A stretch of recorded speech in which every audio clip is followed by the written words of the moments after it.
혹시 이런 경험 있으신가요? 눕다가 한 번, 기침하다가 한 번, 계단을 오르내리다가 또 한 번, 그 순간마다 왜 소변이 새지? 하고 당황해 본 적 있으시죠? 혹시 나만 그런 건 아닐까 걱정되셨다면 오늘 이 영상 큰 도움이 되실 겁니다. 지금부터 딱 10분 요실금의 핵심을 쉽고 정확하게 정리해 드릴게요. 끝까지 보시면 오늘 당장 실천할 수 있는 관리법과 병원에 가능한 치료 옵션까지 확실히 가져가실 수 있습니다. 안녕하세요. 동신비뇨기과 원장 양승환입니다. 오늘은 많은 분들이 겪지만 말하기는 민망한 증상, 바로 요실금에 대해서 이야기해 보겠습니다. 요실금은 의지와 상관없이 소변이 새는 상태를 말합니다. 한두 번의 실수로 끝나는 게 아니라 반복돼서 일상에 불편을 준다면 반드시 질환으로 다뤄야 하는 문제입니다. 중요한 건 이건 부끄러운 문제가 아니라 치료할 수 있는 의학적 문제라는 점입니다. 생각보다 흔합니다. 특히 출산 경험이 있는 여성, 폐경 이후 여성에게 많고, 남성도 전립선 수술이나 전립선 비대증, 신경학적 질환 이후에 생길 수 있습니다. 나만 그런가? 하는 자책은 내려놓으셔도 됩니다. 흔한 만큼 치료법도 다양하고 효과도 좋습니다. 다만 방치하면 증상이 점차 심해지고 불안, 우울, 사회적 위축, 수면 질 저하 같은 2차적 문제가 따라올 수 있습니다. 그래서 조기 상담이 가장 좋은 지름길입니다. 요실금은 크게 4가지로 나눌 수 있습니다. 이 유형은 치료의 방향을 설정하므로 아주 중요한 개념이기도 합니다. 먼저 복압성 요실금은 웃거나 기침, 재채기, 무거운 물건을 드는 순간처럼 배에 힘이 들어갈 때 소변이 새는 경우로 주로 골반 적은 약화나 출산 수술 후 변화가 원인일 때가 많습니다. 이어서 절박성 요실금은 갑자기 소변이 급하게 마려 화장실에 도착하기 전에 참지 못하는 유형으로 과민성 방광과 연관이 많은 편입니다.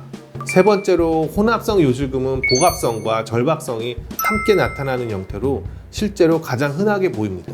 마지막으로 일류성 요실금은 방광이 완전히 비워내지 못해서 넘치듯 조금씩 새는 경우로 전립선 비대증이나 신경학적 질환이 원인일 수 있습니다.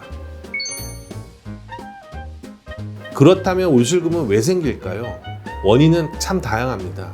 출산, 폐경, 노화로 인한 골반 적응 약화가 있을 수 있고, 호르몬 변화로 요로 점막이 얇아져 자극에 취약해지기도 합니다. 비만이나 만성기침, 변비 같은 복압을 올리는 요인들도 증상을 악화시킵니다. 여기에 카페인, 알코올, 흡연 같은 생활습관이 방광을 자극하고 당뇨나 신경질환, 전립선 질환 같은 동반질환도 영향을 줄 수 있습니다. 즉 원인이 한 가지로 단정되지 않을 수 있기 때문에 문진과 검사가 꼭 필요합니다. 같은 요실금이라도 체질, 생활 패턴, 동반질환에 따라 접근 방식이 달라야 효과를 볼 수 있다는 점을 꼭 기억하셔야 합니다. 그렇다면 일상에서 흔히 하는 실수는 무엇일까요? 물을 지나치게 줄이는 습관은 방광을 예민하게 만들고, 한 번에 물을 너무 많이 마시는 습관은 오히려 증상을 악화시킬 수 있습니다. 물은 소량씩 활동 시간에 맞춰 나눠 마시는 것이 좋습니다. 또 커피, 차, 에너지 드링크 같은 카페인 음료를 습관처럼 마시는 것도 좋지 않고, 변비를 방치하면 배에 힘을 주는 습관이 복압을 높여 증상을 심하게 합니다. 체중 관리에 소홀하면 복압이 더 올라가 증상이 악화될 수 있다는 점도 주의하세요. 그렇다면 진단은 어떻게 할까요? 제일 중요한 것은 아주 자세한 문진으로 언제, 어떤 상황에서 소변이 새는지를 파악하는 것이 가장 중요합니다. 또한 추가적으로 소변 검사, 배뇨일지 작성, 패드 테스트, 요속 검사, 요역동학 검사 등을 통해 유형과 정도를 구체적으로 확인합니다. 이런 과정을 거쳐야 비로소 나에게 맞는 치료 계획을 세울 수 있습니다. 치료는 크게 수술적 치료 및 약물 치료로 나눌 수 있습니다. 첫 번째로 수술적 치료는 복압성 요실금이 진단되었을 때 시행하는 방법입니다. 물론 절박성이 같이 동반되어 있는 혼합성 요실금의 경우에도 수술적 치료를 시행하기도 합니다.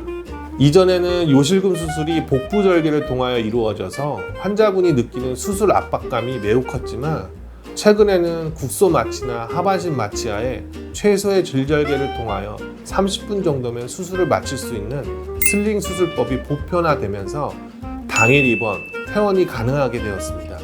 슬링 수술은 요도 아래에 테이프 형태의 지지대를 삽입해 소변이 새는 현상을 없애는 방법으로 수술 시간은 짧고 회복이 빠르며 만족도가 높은 치료입니다. 환자분들의 수술에 대한 두려움이나 압박감이 정말 많이 줄어든 셈인 거죠. 두 번째로는 약물 치료입니다. 결박성 요실금이나 과민성 방광에는 방광 근육의 과민 반응을 낮추는 약을 사용할 수 있습니다. 다만 부작용이 개인마다 다를 수 있으므로 반드시 전문의와 상담하면서 조절해야 합니다. 이외에도 생활습관 교정도 필요합니다. 수분은 활동 시간에 맞춰 분산해 섭취하고 저녁에는 과다 섭취를 피합니다. 카페인과 알코올은 줄이고 체중과 변비 관리는 식이섬유, 수분, 운동으로 장 건강을 지켜야 합니다. 배뇨 습관도 중요한데 너무 오래 참지 말고 불필요한 불안 습관은 줄이는 것이 좋습니다. 또한 골반적인 운동, 즉 케겔 운동의 중요성입니다. 소변을 끊듯이 아래쪽 근육을 조이는 방식으로 배, 엉덩이, 허벅지에는 힘을 주지 않는 게 중요합니다. 기본은 3초 수축, 3초 이완을 10회 반복해 한 세트를 만들고 하루 3세트 이상 꾸준히 하는 겁니다. 처음에는 누워서, 익숙해지면 앉아서, 나중에는 서서 하는 단계로 발전시키면 효과적입니다. 스마트폰 알람이나 앱을 활용하면 습관화하기 좋습니다. 그럼 집에서 바로 시작할 수 있는 7일 관리 플랜도 알려드릴게요.